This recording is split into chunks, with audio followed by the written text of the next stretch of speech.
Tout le monde arabe est contre nous. Dans les caricatures, on peut voir 8 armées arabes qui menacent de faire la guerre. Et le Saint béni soit-il nous fait tenir dans un coin et nous dit « Peut-être maintenant, mes chers enfants, vous comprendrez pendant ce long laps de temps que ce n'est ni par l'armée ni par la force, mais seulement avec l'Esprit de Dieu. » Comme dit le verset, eux avec des charrettes et des chevaux, et nous venons seulement avec le nom de Dieu. Et nous attendons longuement apeurés. Le rabbinat militaire ordonne de déraciner des vergers afin de faire de la place pour 50 000 tombes pour les soldats de Tsahal. Et l'État d'Israël se trouve dans un terrible effroi. Nasser et tous les pays arabes s'enorgueillissent. Il n'y a aucune chance qu'il reste quelque chose d'Israël. Il y a une caricature d'Israéliens en maillot de bain, à qui il ne reste plus qu'à plonger à la mer, et 8 canons de tank des 8 armées arabes sont pointés sur lui. C'est une caricature qui est apparue dans le journal libanais Al-Jamida.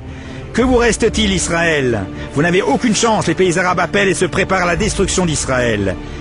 Et le monde entier observe ceci sans aucune réaction. Ça nous rappelle la sortie d'Égypte, nous étions à la frontière, et il ne nous restait plus qu'à nous enfuir vers la mer, et tous les pays arabes nous entouraient. Ça nous rappelle ce qui se passe aujourd'hui. Nous n'avons pas d'autre possibilité, soit nous enfuir vers la mer, soit nous retourner vers le Créateur du monde.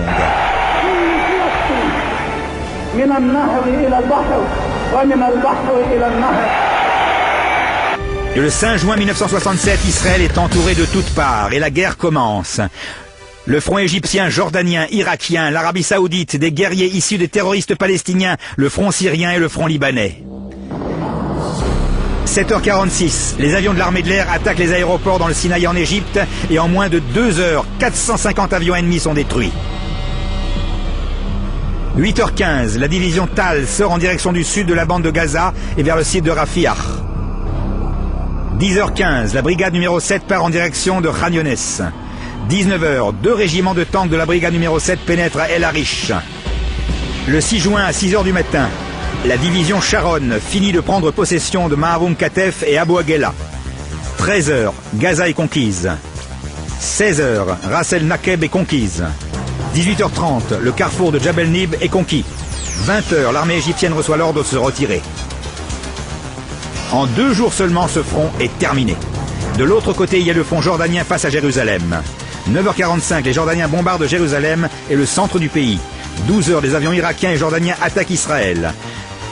12h25, on commence la riposte, attaque des avions en Jordanie. 13h, les Jordaniens s'emparent d'Armon HaNatsiv.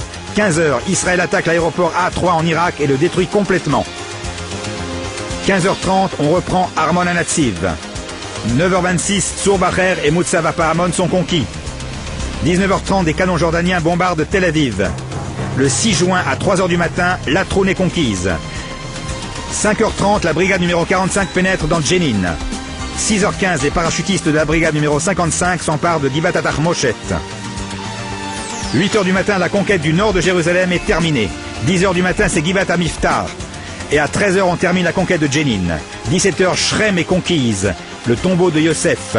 On arrive à Yosef, notre ancêtre. 17h20, c'est au tour de Kalkilia. 19h, c'est Ramallah, et à minuit, l'armée jordanienne reçoit l'ordre de se retirer. Le 7 juin, soit le 28 Iyar, Koach en hébreu, il a montré la force de ses actes à son peuple afin de leur donner l'héritage des peuples. À 10h du matin, on rentre dans la vieille ville, et à 10h15, le mont du Temple est entre nos mains. «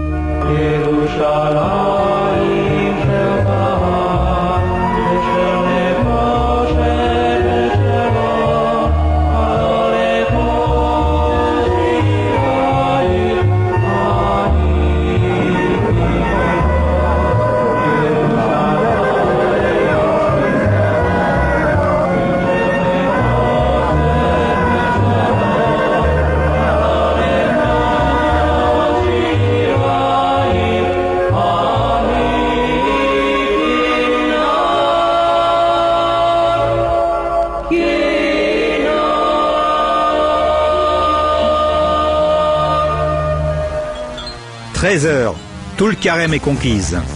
À midi, le combat est terminé. Que faire maintenant? On reçoit l'ordre de se diriger vers le Gush Etzion et à 18h, Gush Etzion est conquise. À 19h30, Jéricho est conquise. Remarquez bien, à 9h45, le front jordanien a commencé et à 10h15, le mont du Temple est déjà entre nos mains. après 24 heures et demie. Comment un peut-il poursuivre 1000 et deux mettre en fuite 10 000? En 3 jours, la vieille ville, tout le Carême et Shrem sont entre nos mains. On commence la semaine avec une guerre et mercredi, presque tout est entre nos mains. On reçoit l'ordre de conquérir Hebron à 6 heures du matin et à 6h30, Hebron est conquise. Le 8 juin à 13 heures, la guerre est terminée. Et que reste-t-il? En 4 jours, tous les fronts ont été achevés. Il ne reste plus qu'un front, le front syrien. Le front syrien était complètement abandonné. Les avions syriens ont attaqué Haïfa et Rosh Pina, mais nous n'avions pas assez d'armées pour riposter. Le 9 juin, 4 jours après le début de la guerre, à 7h20 du matin, le ministre de la Défense ordonne d'attaquer le Ramat Golan. À 11h30, la brigade numéro 8 se prépare et commence le combat contre les Syriens dans le nord de Ramat Golan. À 11h30, début du combat. À 18h30, cessez-le-feu. 7 heures de combat et la guerre est terminée. C'est la fin de la 7e année. Comme il est dit, la 6e année, il y aura des bruits, la 7e, ce sera la guerre, et à la fin de la 7e, le Mashiach vient. Qu'avons-nous dit au Saint béni soit-il? Avons-nous dit au Saint béni soit-il, merci beaucoup pour tout ce que tu as fait? Avons-nous dit, ce jour, Dieu nous l'a fait, allons nous réjouir? Les Arabes se sont enfuis en laissant leurs chaussures. Le Waqf ne s'attendait pas à ce que Moshe Dayan le recherche et lui a donné les clés du mont du Temple, il ne s'attendait vraiment pas.